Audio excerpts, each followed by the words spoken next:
hablar de la palabra de Dios es mucho compromiso. Realmente necesitamos estar comprometidos en todo momento. Y lo que vamos a decir verdaderamente tiene que venir de la palabra de Dios, ¿sí? Entonces, es importante estar también cómodo, que ustedes también estén cómodos para que puedan recibir como es necesario la palabra, ¿no? Mi nombre es Alberto y bueno, estamos aquí. La verdad que con este privilegio que Dios nos ha dado. Hemos estado platicando para hacer memoria rápidamente. Ya pusieron el tiempo aquí. Hemos estado platicando sobre el libro de Lucas. Lucas, seguramente saben ustedes quién fue un médico, ¿sí? Que se propuso investigar exactamente todos los acontecimientos que se llevaron con la vida de Jesús. Y bueno, él hace algunos detalles más específicos de lo que pasó con Jesús, ¿sí? Desde antes de su nacimiento, ¿no? Cuando el ángel Gabriel se acerca a María y a José, desde antes, empezando con Elizabeth y con su esposo, se me fue el nombre, perdón, Zacarías, es correcto. Y ahorita estamos ya en los versículos de Lucas 2, versículo del 41 al 52, ¿sí? Pero bueno, vamos a dar un preámbulo. Hoy continuaremos caminando junto a la familia de Nazaret, realmente no como figuras lejanas. A veces vemos a María y José como imágenes, ¿no? Como si fueran artistas de televisión, ¿no? Sino como una familia que, al igual que la tuya y la mía, enfrentó la vida real. A menudo idealizamos este tipo de historia, ¿no? Pero ellos también vivieron la incertidumbre y los desafíos cotidianos. Porque no crean que nada más lo que dice la Biblia, eso aconteció. Obviamente está su vida cotidiana, la vida trivial, todo lo que se hizo alrededor. De hecho, marcábamos la vez pasada que hay un momento, podría decirse ciego, ¿no? De la palabra de Dios, en cuanto hasta los 12 años sabemos de Jesucristo y de ahí volvemos a encontrarlo hasta los 30 años.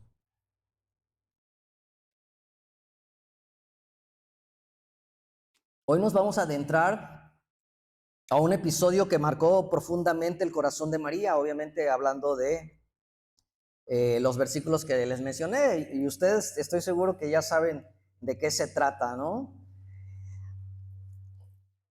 También aquí es una parte de la madurez de Jesús, obviamente ya teniendo 12 años, vamos a platicar un poquito más profundamente. Y vamos a observar esta historia para hacernos algunas preguntas, ¿no? Ante la crisis,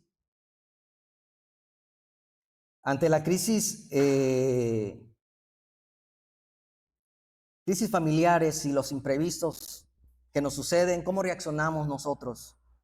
¿Con la misma fe y con discernimiento como ellos?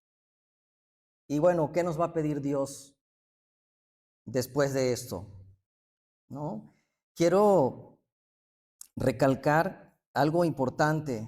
Estamos viendo principios básicos. Realmente estamos viendo los principios básicos de lo que se refiere a la vida de Jesús. O sea,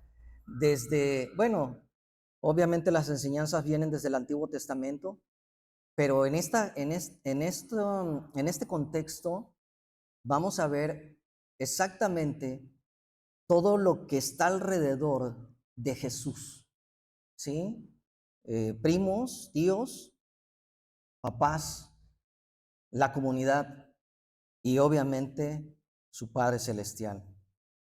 Este es el fundamento. O sea, esto es muy importante que de verdad le demos esa fuerza, pues ese espacio en nuestra mente. Y bueno, vamos a orar para empezar con la enseñanza. Padre, te doy gracias por este privilegio, Señor. Pero te pido, mi Señor, que me utilices para hablarle a tu pueblo, a tus siervos. Señor, es que sea tu palabra, Señor, que discierna cada una de las mentes y, Señor, y que se deposite tu palabra en sus corazones para que también la pongan por obra. Amado Padre, dale el discernimiento necesario para entender lo que tú tienes que decirle a cada uno de mis hermanos que se encuentra esta noche. Señor, la historia que vamos a hablar hoy se trata de ti, se trata de tu Hijo y se trata de los hijos y de los padres que están aquí. Gracias, bendito Padre Celestial, por el placer que me das. Todo esto, Señor, lo ponemos en tus manos en el nombre de tu amado Hijo Jesús. Amén. Bueno, ahora sí, vámonos a los versículos de Lucas, del 41 al 52. Vamos a leerlos completamente y de ahí lo vamos a ir explicando. Vamos a tratar de explicarlos rápido uno por uno. ¿Ya lo tienen? Bueno, fíjense que yo tengo una versión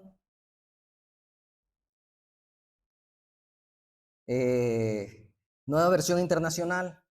Es un poquito más explicada y pues más amena, ¿no? Para que le podamos entender un poquito más. No se sale de la Reina Valera verdaderamente. Y ahí va, el 41. Los padres de Jesús subían todos los años a Jerusalén para las fiestas de la Pascua. 42. Cuando cumplió 12 años, fueron allá según era la costumbre. Terminada la fiesta, emprendieron el viaje de regreso, pero el niño Jesús se había quedado en Jerusalén sin que sus padres se dieran cuenta. 44. Ellos pensaban que él estaba entre el grupo de viajeros. Hicieron un día de camino mientras lo buscaban entre los parientes y conocidos. 45. Al no encontrarlo, volvieron a Jerusalén en busca de él. 46. Al cabo de 3 días, lo encontraron en el templo, sentado entre los maestros, escuchándolos y haciéndoles preguntas. 47. Todos los que le oían se asombraban de su inteligencia y de sus respuestas. 48. Cuando lo vieron sus padres, se quedaron admirados. Hijo, ¿por qué te has portado así con nosotros?, dijo su madre. Mira que tu padre y yo te hemos estado buscando angustiados. 49. Él respondió, ¿por qué me buscaban? ¿No sabían que tengo que estar ocupado en los asuntos de mi padre? 50. Pero ellos no entendían lo que decía. 51. Así que Jesús bajó con sus padres a Nazaret y vivió sujetos a ellos. Y su madre conservaba todas estas cosas en el corazón. 52. Jesús siguió creciendo en sabiduría y estatura y cada vez más gozaba del favor de Dios y de la gente. Si nos damos cuenta, aquí es la evidencia de lo que Jesús iba a hacer, obviamente a los 30 años.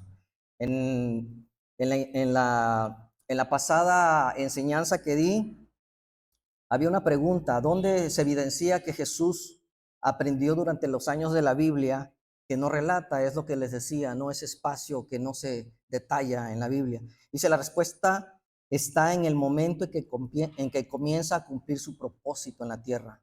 Aunque en la narrativa bíblica, presenta un aparente vacío, No lo es en realidad, es una lógica elemental. Su madurez a los 30 años se hace tangible al ver su estatura espiritual.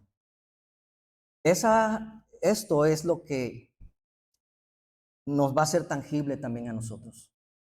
Nuestro desarrollo espiritual se va a ver cómo nos comportemos, cómo actuemos, cómo nos dirijamos, cómo hablamos, cómo tomemos las cosas de Dios. Ahí es donde se va a ver esa estatura que Jesús ya a los 12 años nos estaba dando a entender. ¿Cómo se llama? Toda esta historia en la Biblia, en la Reina Valera, tiene un título y se llama Jesús en el templo. Bueno, es obvio, ¿no? ¿Dónde se perdió y dónde estaba? Y hay dos situaciones, tanto Jesús en el templo como la identidad de su propósito. O sea, él ya lo sabía, quien no lo sabía era, o sea, no lo habían entendido eran sus padres, pero bueno, ahí vamos. Vamos a imaginarnos, ahorita los quiero llevar a esos tiempos, ¿no? Imagínense Jerusalén. Muchos hemos visto películas dedicadas a la pasión de Cristo, a la crucifixión, y podemos ver el contexto del territorio, de la civilización de esos tiempos, ¿no? Quizás nosotros en este momento vemos las carencias que tenían. Ahora lo podemos llamar así, pero a lo mejor en aquellos tiempos no era eso. Pero también vivían ricos y aún así podemos decir que tenían carencias, ¿no? Hoy nosotros tenemos otro tipo de vida con una mayor comodidad y obviamente no se compara con nuestra vida moderna que hoy vivimos, ¿no? Las calles de la antigua Jerusalén eran estrechas, sinuosas y estaban diseñadas para el tráfico peatonal y animales.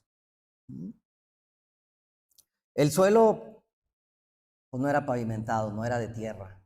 Lo hemos visto en las películas, ¿no? Habían muchas calles escalonadas.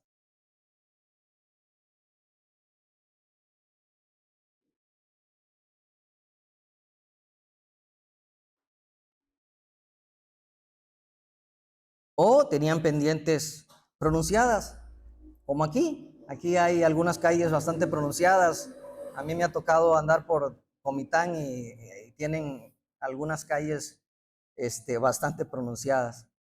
El método común de transporte de los peregrinos, ¿cuál cree que era? Caminar, ¿no? Dicen que de Nazaret a Jerusalén habían como 120 kilómetros, más o menos. Utilizaban burros, mulas, y los que utilizaban esto eran los que tenían dinero, ¿no? Aquí la relevancia es que a pesar de todo lo que tenían que caminar, cumplían obedientemente con su costumbre judía, sin pensar cuánto tiempo se llevarían y cuánto tendrían que caminar, para llegar a su destino. Y no solo eso, sino también tenían que regresar.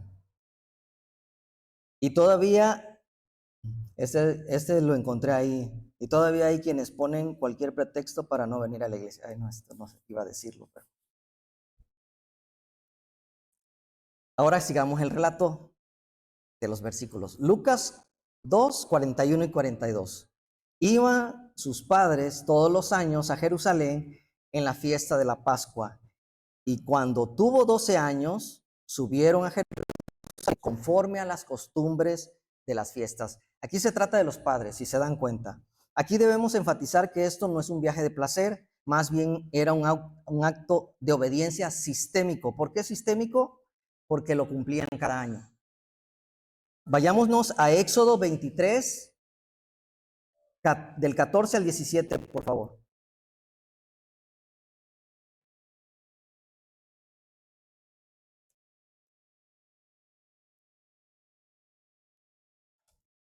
¿Qué dice? 3 veces en el año me celebraréis fiesta, las fiestas de los panes sin levadura, guardarás. 7 días comerás los panes sin levadura, como yo te mandé en el tiempo del mes de Abib, porque en él saliste de Egipto, y ninguno se presentará delante de mí con las manos vacías.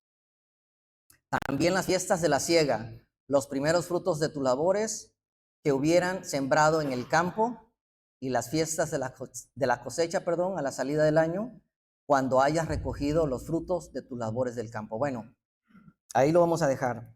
Como pudo Israel, específicamente la comunidad judía religiosa sigue observando estas 3 fiestas, o sea, hasta los tiempos de ahora siguen haciendo festejando estas fiestas, vamos a ponerle así, festejando estas fiestas o realizando estas fiestas, aunque en la práctica se han adaptado con el tiempo, especialmente tras la destrucción del segundo templo de Jerusalén. ¿Cuáles son las 3? La fiesta de los panes, que le dicen Pesaj, que incluye la Pascua, la fiesta de la siega, Shavuot, o Pentecostés, y la fiesta de la cosecha, Sukkot o tabernáculo. Esto es importante. ¿Qué fiesta tenemos aquí? Los domingos, ¿no?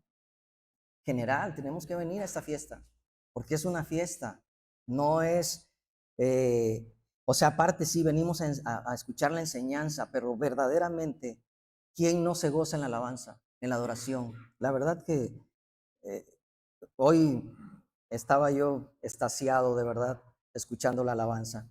Las familias viajaban en caravanas inmensas por seguridad. Imaginen una excursión familiar, y lo hemos hecho, ¿no? De repente nuestros hijos, hey, ¿dónde vas? Y lo estás viendo, ¿no? Iba todo el vecindario de Nazaret. Las mujeres y los niños pequeños solían ir al frente o en carretas, los hombres y los jóvenes detrás, ¿no? Y en medio de ese caos organizado, podría decirse así, Jesús, un preadolescente de 12 años que vivía en el límite, ¿no? Quizás entre 2 mundos, hablando de su edad sobre todo. ¿Por qué? Porque ya no era un niño pequeño pegado a la falda de la mamá, de María, pero tampoco era un adulto completo que podría estar en el grupo de los hombres. En la adolescencia, ¿qué no se sintió así? O dejabas de jugar carrito, muñeca y no sabías, ¿no? De repente te sentías fuera del lugar. Yo dejé de jugar carrito como hasta los 15 años, ¿cómo ven? Ahora contemplemos la aplicación de esto. Vemos la fidelidad de José y María. Su ejemplo nos revela una verdad profunda. La vida espiritual sólida se edifica sobre la roca de los hábitos, no sobre la arena de los eventos esporádicos. El texto del versículo subraya que subían todos los años. ¿Cuándo? Todos los años. Y seguramente los papás de María y de José subían todos los años, ¿no? Y lo hacían conforme a qué? A la costumbre. Pero vamos a cambiarle de palabra, a la obediencia. Era una obediencia que hacían. No dependía de la emoción del momento, ni de las lluvias, ni que había mucho tráfico. No dependía de eso, ni de la abundancia material. Dependía de su compromiso. ¿Con quién? Con Dios. Ahora, hermanos y hermanas, preguntémonos en nuestro corazón, ¿a quién subieron? ¿A quién subieron en esta ocasión? A Jesús. Nuestros hijos son testigos de una fe de fuegos artificiales, brillantes pero se apaga después, o de una fe que arde como una llama constante en nuestro hogar. Vamos a Deuteronomio 6, del 6 al 7.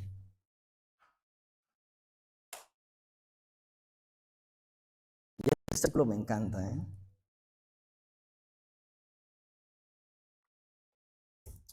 ¿Qué dice? Y estas palabras que yo te mando hoy. ¿Cuándo? Hoy.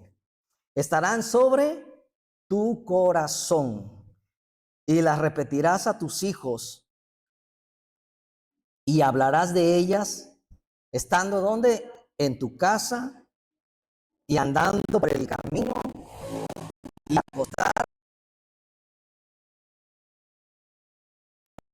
Entonces, ¿cuándo hablarás la palabra de Dios?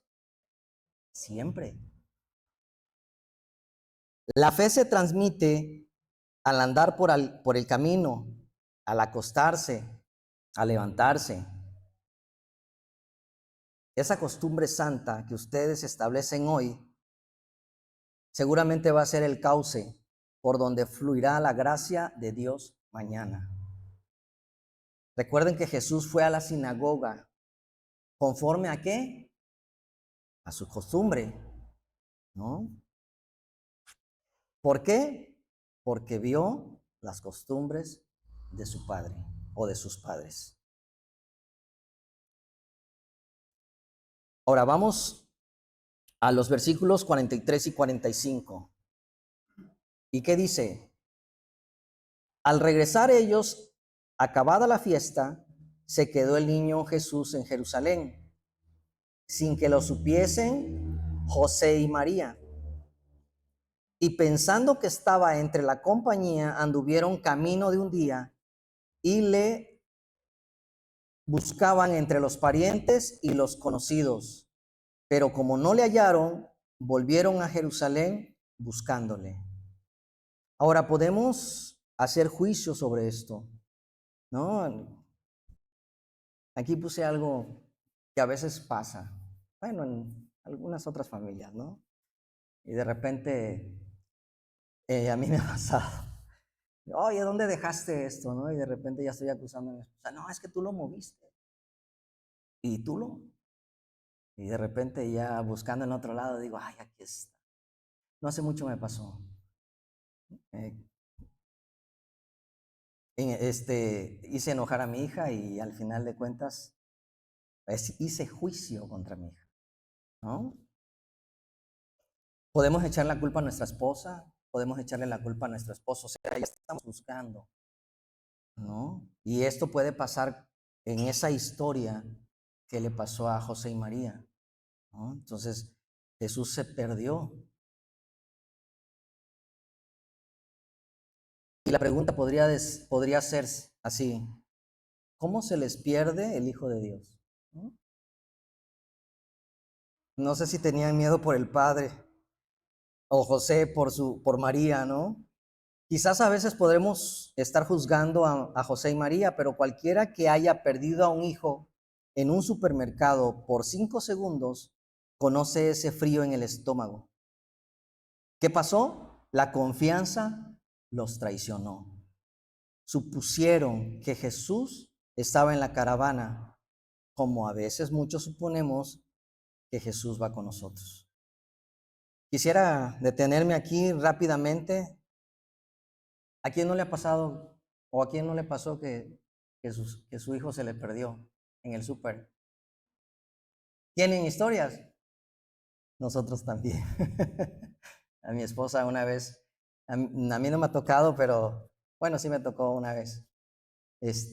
Una de las niñas, la más grande, la más traviesa, se metieron al baño, ella ya estaba un poquito grandecita, pero también la chiquita quería ir al baño y al final de cuentas se metieron en baños diferentes al lado y sale mi esposa y le toca la puerta a mi hija la más grande y no contestaba. Y da la casualidad que quiso abrir la puerta y estaba cerrada.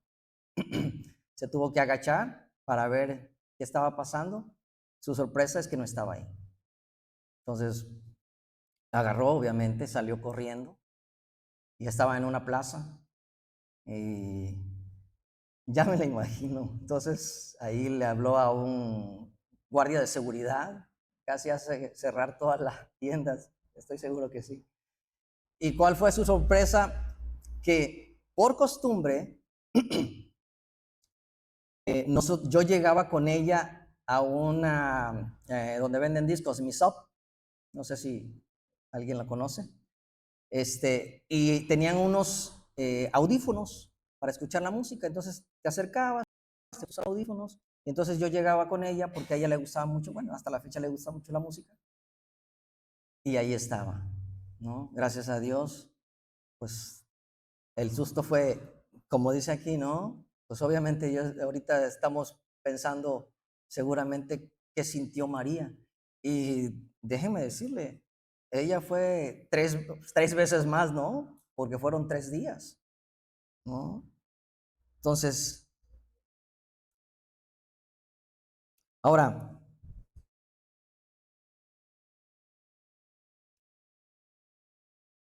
esto nos deja una enseñanza fundamental basada en principios básicos, como comenté. Se trata de revelación, no simplemente es un contexto, o sea, podemos verlo como la vida cotidiana de nuestro Señor Jesucristo y sus padres, pero tenemos que examinar la profundidad de estas líneas que se escribieron para todo que quisiera escuchar, obviamente, ¿no? Y esta parte de lo que estamos suponiendo de José y de María y juzgándolos, y de repente llegó ese momento en que la confianza los traicionó. Esto tiene como un concepto, el síndrome de Sansón. No sé si lo han escuchado, yo no lo había escuchado. Estuve, así cuando estaba haciendo la enseñanza, me encontré esto. Dice, existe un peligro silencioso en la vida del creyente, la tragedia de la suposición. Al igual que José y María, a veces suponemos que Jesús va en nuestra compañía, simplemente porque estamos rodeados de actividades religiosas, porque servimos en el ministerio o porque nuestra conducta moral es intachable, según nuestra percepción. Sin embargo, la Biblia nos ofrece una advertencia estremecedora en Jueces. Vayamos a Jueces 16:20, por favor.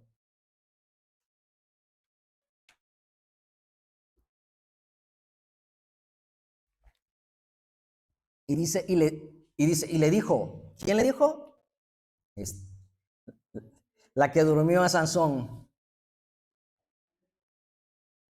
¿Y de dónde era Dalila? Era de los filisteos, ajá. Nada que ver con nosotros. Bueno, los que somos cristianos, ¿no? ¿Todos somos cristianos? Y le dijo, Sansón, los filisteos están sobre ti. Y luego que despertó él del sueño, se dijo, esta vez saldré como las otras y me escaparé. Pero ¿qué dice? Pero él no sabía que Jehová ya se había apartado de él. A veces estamos así, pensando que Dios anda con nosotros, porque venimos a la iglesia, porque levantamos nuestras manos, y a veces estamos más en otros rollos que verdaderamente en la palabra de Dios, ¿no? Dice, es aterradoramente posible caminar un día de camino en la caravana de la iglesia, cantando los cantos, dando alabanzas y hablando el lenguaje del reino, pero con el corazón vacío de su presencia viva. No confundamos la inercia religiosa con la comunión íntima. La actividad nunca sustituye a la intimidad, nunca. Ahora pasemos al siguiente versículo, ahí vamos avanzando. Este versículo, que es el 46, los vamos a dividir en 46a y 46b. Ahorita lo van a ver. Y aconteció que 3 días después le hallaron en el templo, ¿no? En el plan divino, las cifras y las fechas no son meras coincidencias, sino marcadores de la voluntad de Dios. Es todo lo que hace el Señor, ¿no? Todo lo que crea.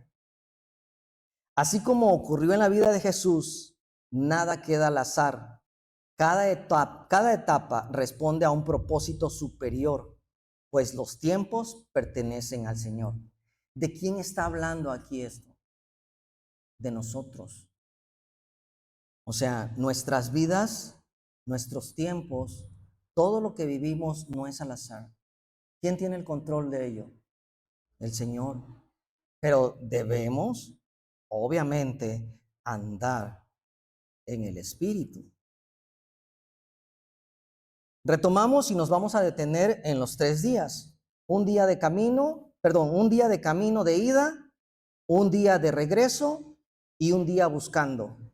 Para cualquier madre, aun siendo la Virgen María, 3 días de perdido, pues si horas o minutos es una eternidad, pues imagínense 3 días, ¿no? Si nos damos cuenta, Lucas va sembrando detalles teológicos, lo que decía, fundamento, ¿no? Que nos anticipan lo que ha de venir más adelante. Ya conocemos la historia del Señor. Todos la conocemos, ¿verdad? Y podemos identificar algunos ejemplos del Antiguo Testamento. ¿Como quién? Los 3 días que Jonás pasó en el pez.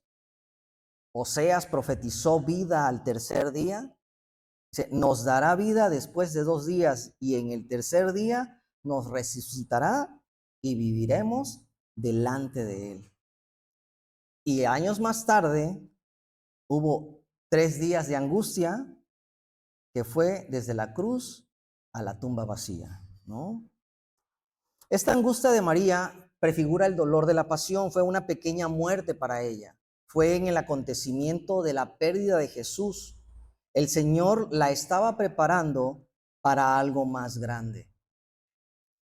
La angustia, vamos a profundizar en esto. La angustia de la pérdida es a menudo lo que usa el Señor como un cincel definitivamente para ir puliéndonos.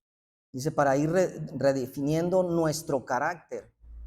Porque yo creo que sentados no podemos aprender definitivamente. El Señor siempre nos va a poner en dificultades para que podamos ir aprendiendo, ¿no? Ir tomando su carácter, haciéndonos más como Él.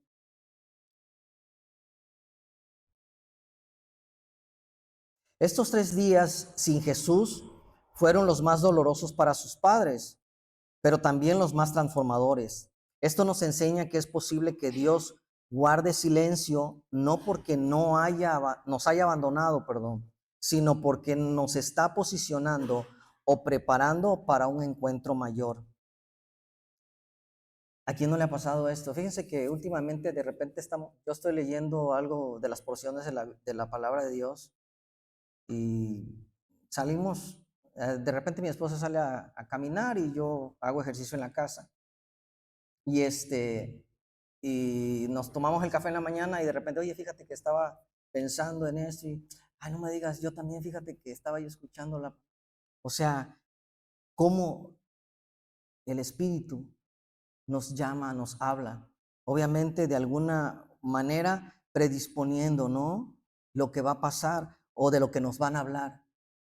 Prácticamente es afirmar lo que ya nosotros habíamos escuchado. Es verdad lo que habíamos escuchado. Vayámonos al Salmo 119, 71. El salmista declaró sobre esto.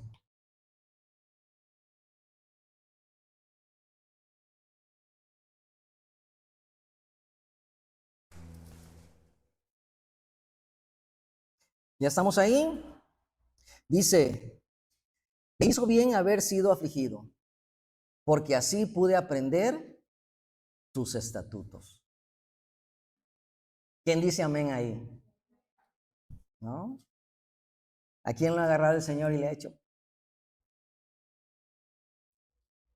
Y como dice uno, amén, no, ¿por qué a mí? ¿No? ¿Por qué a mí? ¿Por qué yo? ¿Y por qué no?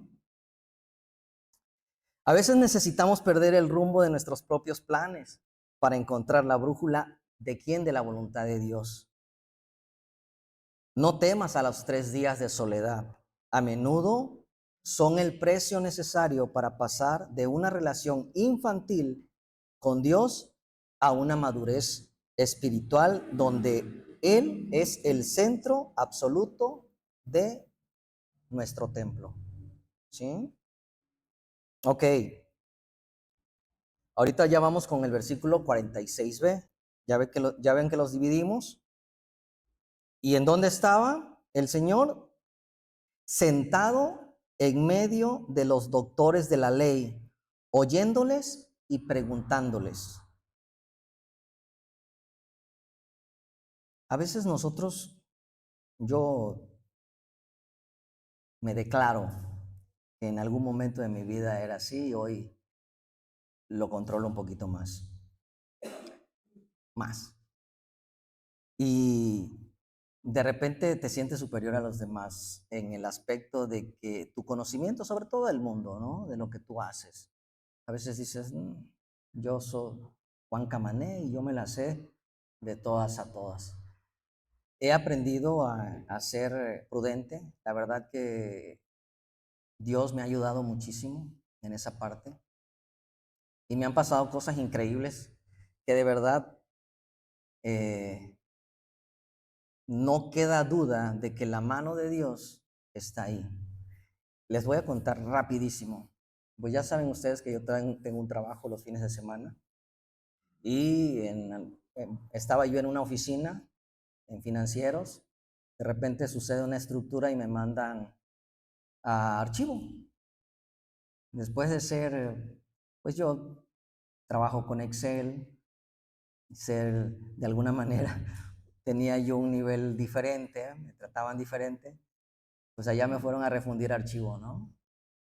Pero yo llegué con una actitud positiva. ¿Saben qué llegaba a hacer? Acomodar carpetas,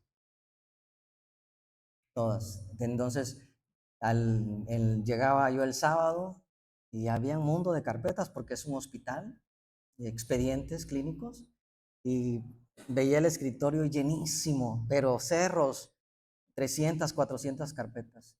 Y yo, mi mente era, a mí me gusta estar en actividad, ¿no? Y acomodar y todo. Y después le quité la chamba a alguien que lo hacía, ¿no? Pero yo no sabía quién lo hacía, simplemente yo llegué a hacerlo. Y así pasó, y de repente me decían, oye, le estás quitando la chamba a los flojos. Digo, ¿por qué? No, pues es que ya tú llegaste a hacerles el trabajo. Le digo, pues es cualquiera lo puede hacer, ¿no? Al final de cuentas, el director me mandó a llamar y me dijo, Beto, ya no vas a estar ahí. El director del hospital.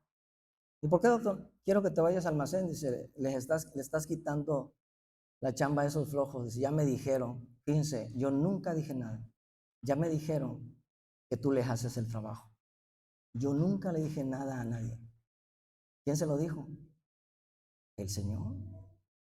Y me dice, te vas a ir al almacén. Ok, está bien. Y yo quería irme a otro lugar antes de almacén. Y también eso es otra cosa porque quería irme a estadística. Y al final de cuentas me dijeron, no, se va otra persona. Y miren, de verdad, bajo autoridad, dije, está bien, Señor, tú sabes a dónde me vas a llevar. Y fue cuando me mandaron a llamar y me dijeron, tú te vas al almacén, yo me encargo de unas bases de datos de lo que lleva material de limpieza.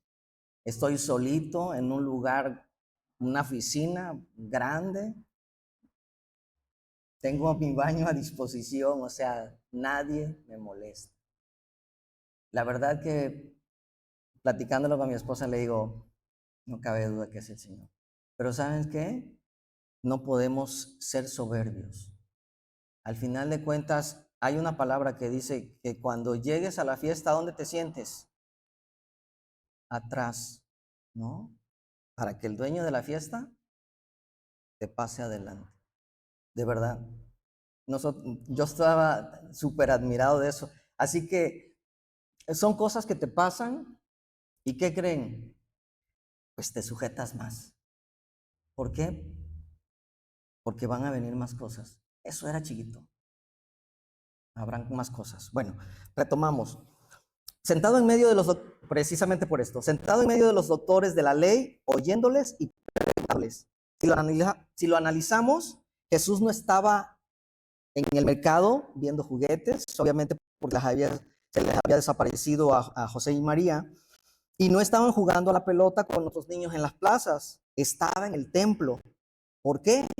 Porque el corazón de Jesús tiene una brújula calibrada hacia la santidad, ¿no? ¿Cuántas veces nos han dicho que Jesús es santo, fue santo, sin pecado, para que pudiéramos ser salvos nosotros?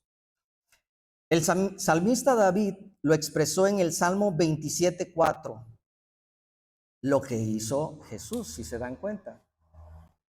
Una cosa he demandado a Jehová, esta buscaré. ¿Quién dice esto? Esta buscaré, que esté yo en la casa de Jehová todos los días de mi vida para contemplar la hermosura de Jehová y para inquirir en su templo. Amén. Ahora notamos su actitud que hacía con los maestros. Dice, oyéndoles y preguntándoles. A los 12 años Jesús nos muestra el modelo del discípulo perfecto. Acuérdense, principios básicos. No estaba allí para dar una cátedra arrogante. ¿La podía dar? Claro que sí, porque dice que era inteligente, ¿no? Dice, estaba allí en una postura de aprendizaje y diálogo, como estamos los hijos de Dios, ¿no? La verdadera sabiduría no es solo tener respuestas, es saber hacer las preguntas correctas, ¿sí? Eso es importante.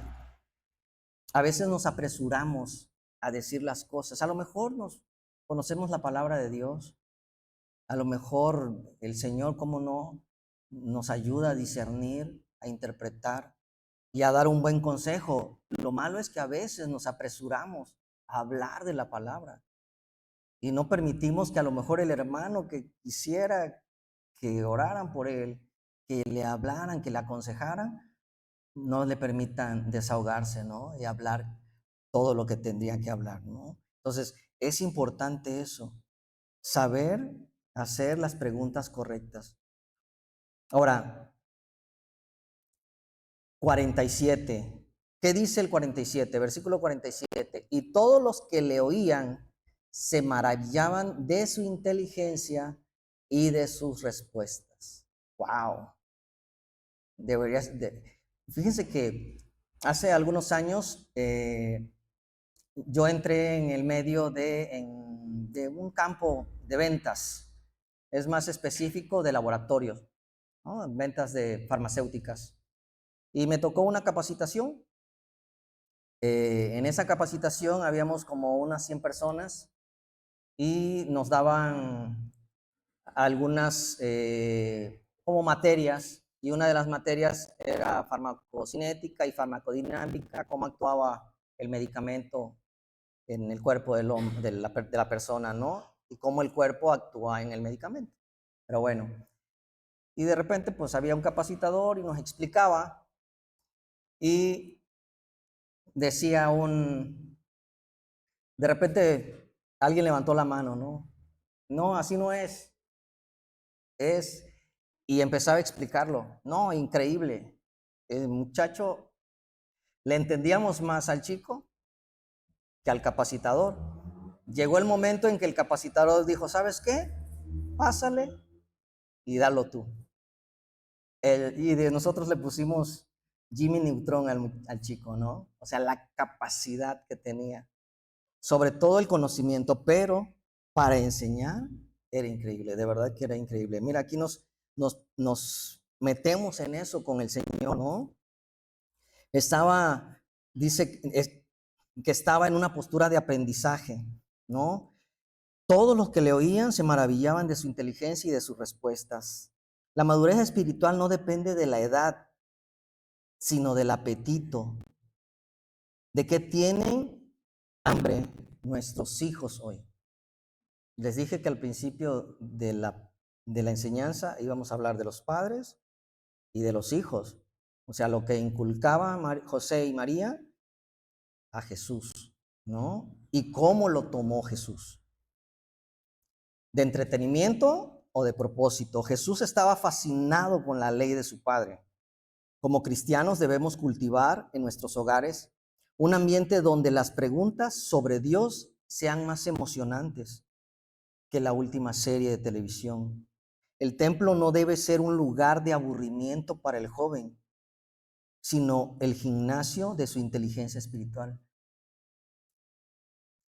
¿Cuántos jóvenes no consideran así venir a la iglesia?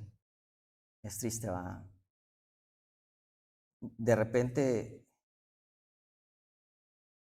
cuando venimos, o sea, pudiendo evitar tantas peripecias, ya venimos lastimados, ahí sí venimos.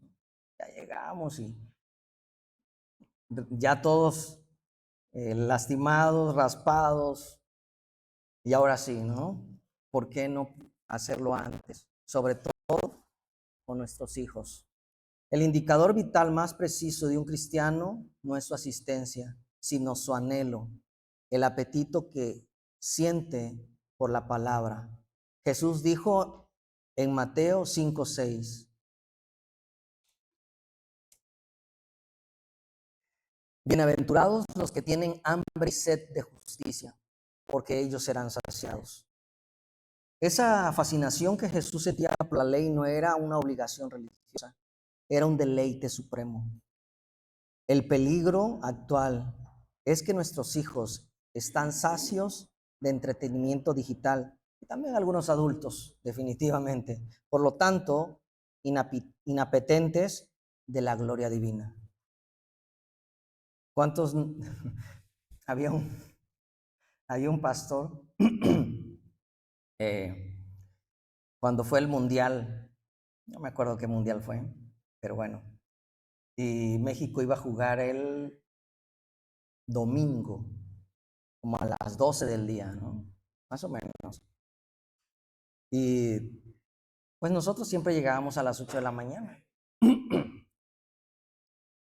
Y esa vez, una semana antes, el pastor amenazó: me voy a dar cuenta quién viene verdaderamente a escuchar al Señor y por qué viene. Si veo yo lleno las 8 de la mañana, es que no les interesa el Señor. Pues se llenó de las 8 de la mañana. Le digo a mi esposa, bueno, nosotros siempre hemos venido a las 8, así que nos salvamos del comentario del pastor. Pero bueno, Pablo nos exhorta en 1 Corintios 14:20 que no sean niños en su modo de pensar, sino sed niños en la malicia, pero maduros. Perdón, hermanos, no seáis niños en el modo de pensar, sino sed niños en la malicia, pero maduros en el modo de pensar. Pablo ya nos había recomendado que, o algunos, de que todavía seguíamos, ¿qué? Bebiendo leche, ¿no? Entonces, ya no estamos para eso y nuestros hijos no deberían de estar en eso.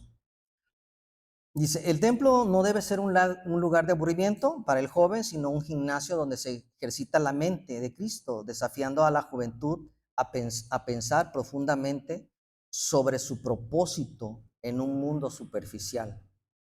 Como padres cristianos, pidámosle a Dios ese discernimiento y sobre todo valentía para enfrentarlos. Porque ¿quién no ha encontrado a papás que le tienen miedo de decirles algo a sus hijos? ¿No? O sea, los niños hasta golpean a sus papás. ¿Se han visto esas escenas? Terribles, terribles. La verdad que, pues hasta dónde ha llegado el ser humano, ¿no? Cómo ha transformado. Precisamente en esta semana hablábamos, mi esposa y yo, de la autoridad del varón. ¿Cómo se ha transformado todo eso? No, hoy habla ¿cómo es? Masculinidad femenina y feminidad masculina, o sea, ya es un trabalenguas. Y claro que los niños Eso es lo que están viendo, es lo que estamos hablando. ¿Qué es lo que están viendo los hijos en ti? ¿Qué costumbres están viendo? ¿Qué le estás enseñando? ¿No?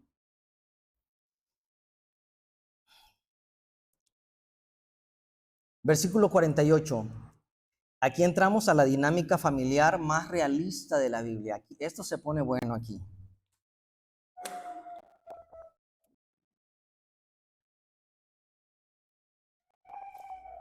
Dice, cuando le vio, se sorprendieron y le dijo su madre, hijo, ¿por qué nos has hecho así? He aquí tu padre y yo te hemos buscado con angustia. Vamos a hablar, ¿no? De esta escena. ¿Quién habló ahí? ¿El padre o la madre? ¿No? José calla. Quizá José se siente culpable. Después de todo, él era el responsable legal de la seguridad de quién, de su familia. Pero es María, con la visceralidad de la maternidad, obviamente por ser la mamá, quien habla. Y no habla teológicamente, ¿no? Habla con dolor. O sea, realmente son 3 días que estaba perdido. ¿Por qué nos has hecho esto? Lo hace como qué, como un reclamo. Ahora vamos a describir, fíjense, vamos a describir esta escena como un contexto más cotidiano, ¿no? Como cualquiera de nosotros, después de buscar a nuestros hijos, y le decía yo que mi esposa se agachó en el baño y no importaba, o sea, te ensuciaste las rodillas, las manos, las pusiste, imagínense en el baño, ¿no? Ni siquiera cuando te estás lavando la mano, no siquiera quieres tocar, ¿cómo se llama? La llave, ¿no? Pues ahí, no importa nada de eso. María está despeinada, con los ojos rojos de no dormir, el manto lleno de polvo del camino de regreso. Su voz se quiebra, una mezcla de alivio furioso y llanto contenido. Ella corre y quizás lo abraza fuerte, sacudiéndolo un poco. Enfrente Jesús está sereno, no es indiferente, pero hay una calma sobrenatural en él. Sus ojos no reflejan miedo, sino una claridad abrumadora. Es el contraste entre el amor humano lleno de ansiedad y el amor divino lleno de propósito.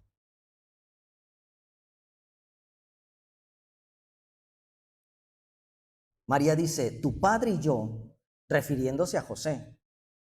Y aquí es donde Jesús, con gentileza fina, hace la primera gran separación teológica de su vida. ¿Qué encuentra?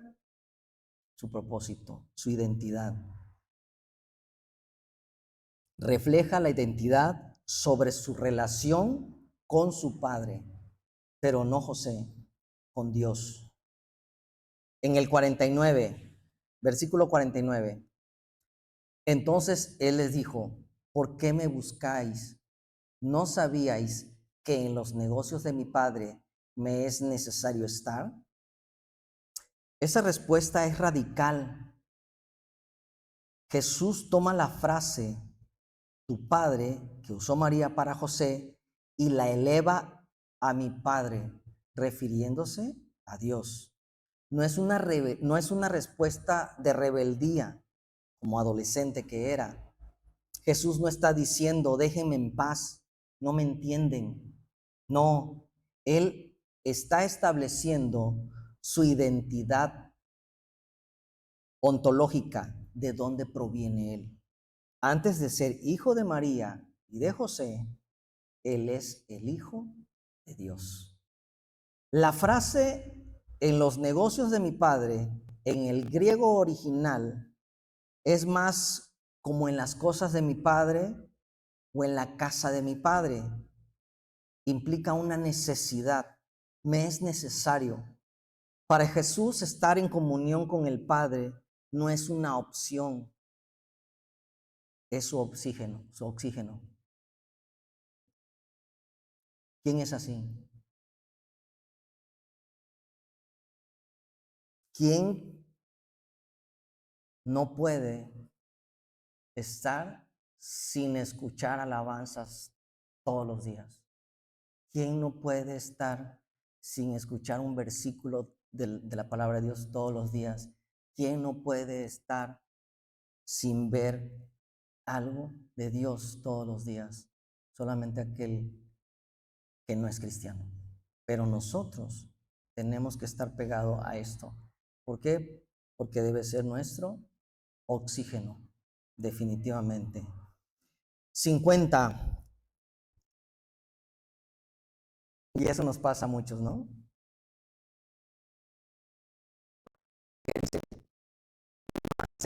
Más yo, más tú, vendieron las palabras. A veces nos pasa eso. A veces Dios te está hablando. A veces sí lo entiendes, pero no quieres obedecer. Y a veces no lo entiendes. ¿Pero por qué? Porque si te alejas de esa comunión con Él, obviamente te va a costar trabajo discernir lo que Dios quiere para tu vida. Te pierdes de su propósito. Entonces, tienes o tenemos que entender esa palabra que Dios nos habla. Es normal, la visión como padres a menudo es limitada, definitivamente. Nosotros queremos, fíjense esto, nosotros queremos que nuestros hijos estén seguros y Dios quiere que nuestros hijos sean santos. Queremos que sean exitosos. Dios quiere que sean obedientes. ¿No? ¿Quién no ve eso? Vámonos al versículo 51, pero aquí nos vamos a saltar, que lo vamos a dividir en A y B, el versículo 51, y vamos a hablar de la oración B. ¿Por qué? Porque cuando Jesús les dice a sus papás que le es necesario estar en los negocios de su padre, María en ese versículo 51, en la segunda parte, y su madre guardaba todas estas cosas en su corazón. ¿Por qué? Porque era mucho. No llegaba a comprender, obviamente, habían cosas que ella fue hilando, conforme lo que le fue pasando en su vida, el ángel Gabriel, su prima Elizabeth, ¿cómo se llama? Los pastores, el nacimiento de Jesús. O sea, todo eso lo iba hilando. Imagínense, Jesús no hablaba hasta los 12 años que le dijo, en los negocios de mi padre me es necesario estar. ¿Y qué hace María? Se sorprende, ¿no? O sea, es verdad, o sea, a lo mejor dijo, pues a lo mejor se le olvidó, ¿no? Que había un propósito. Pero Jesús se lo recordó, ¿no? Y su madre guardaba todas estas cosas en su corazón. Aquí está la grandeza de María. Aunque no entendió intelectualmente, no desechó el misterio. Guardar en el corazón significa ponderar, rumiar, tesaurizar. María sabía que su hijo era un misterio que se revelaría poco a poco. Ella sostuvo la tensión de no saber, confiando en aquel que sí sabe. ¿Cuál es esta lección profunda? Nuestra identidad primaria no es nuestro apellido, ni nuestra profesión, ni nuestro rol familiar, ni en el trabajo. Somos ante todo hijos de Dios. Y a veces la lealtad a los negocios del Padre creará incomprensión incluso con aquellos que más amamos. ¿Qué no le ha pasado esto con sus familias? ¿No? La verdad que bueno, la familia de mi esposa nos ha respetado bastante. Eh, Salimos corriendo o sale corriendo ella de repente y ¿saben qué? Voy a una reunión en la iglesia. Oye, pero voy a una reunión en la iglesia. La verdad que lo han respetado. La fidelidad de Dios a menudo se interpreta como deslealtad hacia los hombres. Qué bueno, ¿no? Cuando Jesús se quedó en el templo, María se sintió herida. ¿por qué nos has hecho esto? Pero Jesús estableció un principio superior, la prioridad del reino. Él mismo lo advertiría más tarde. Vamos a Mateo 10:34. Ay, ¿en serio? Retrasado. 10:37, perdón. El que ama al padre o madre más que a mí, no es digno de mí. El que ama a hijo o hija más que a mí, no es digno de mí. Es la prioridad. Hermanos, no sacrifiquen su identidad eterna por una comodidad temporal. La caravana, pues los amigos, ¿no? Los parientes ofrecen seguridad, pero solo en los asuntos del Padre encontrarán su verdadero nombre. Amén.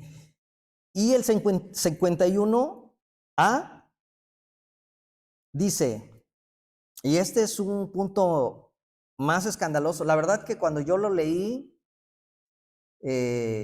empecé a investigar más y más, porque dice algo que a mí me sorprende, ¿no? Y descendió con ellos y volvió a Nazaret y estaba sujeto a ellos. Como todos nosotros, ¿verdad? Así, sujetos al Señor. ¿Quién se lo puede imaginar?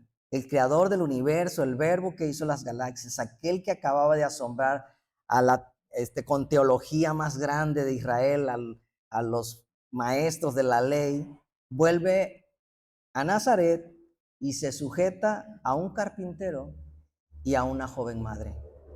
La pregunta es, ¿por qué? Porque la verdadera autoridad se demuestra en la capacidad de someterse.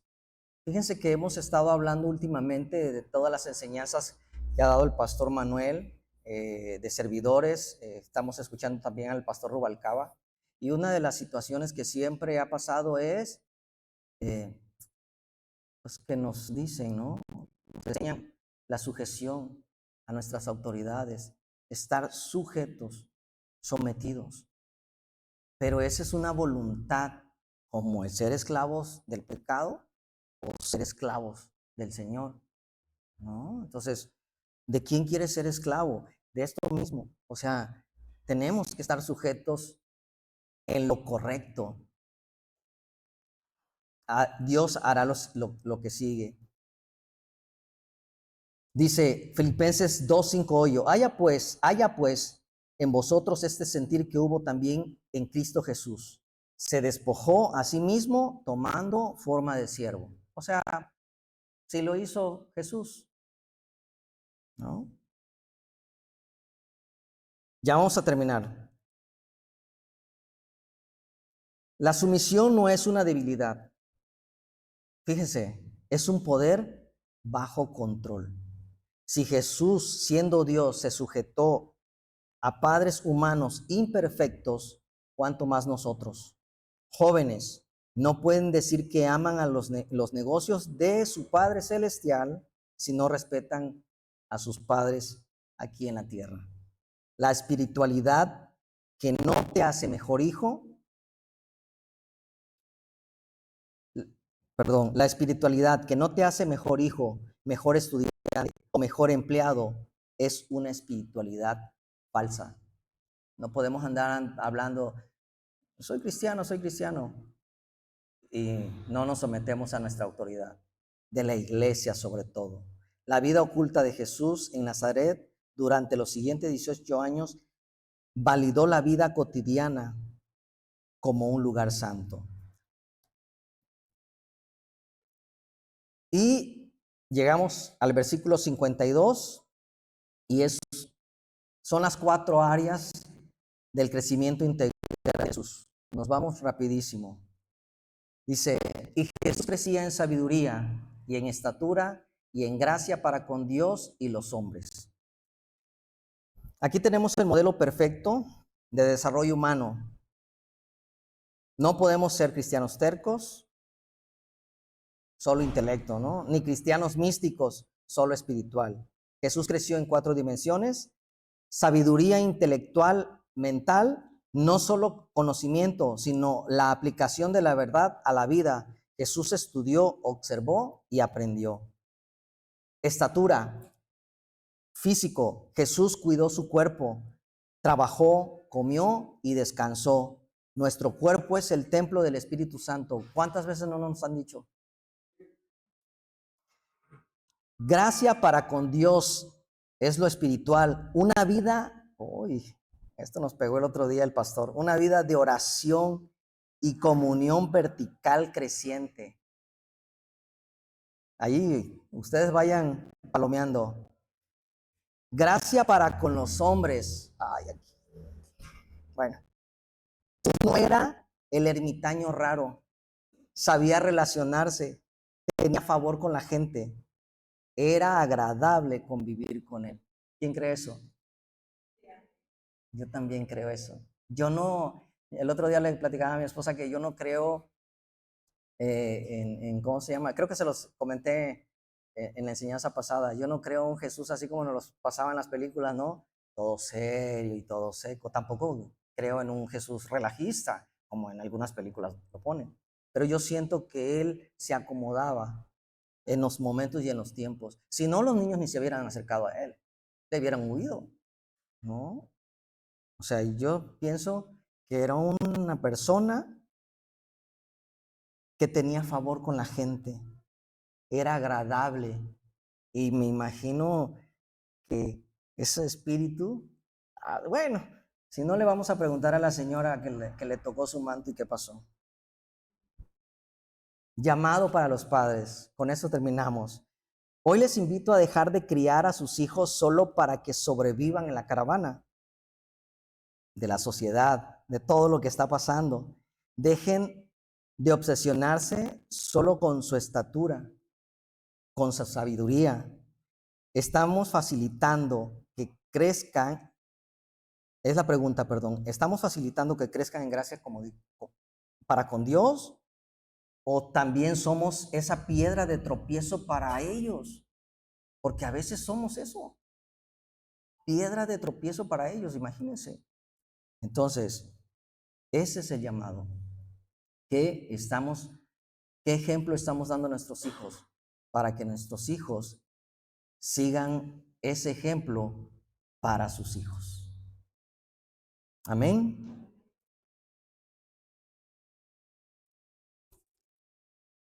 Hemos terminado, vamos a terminar orando, ¿sí?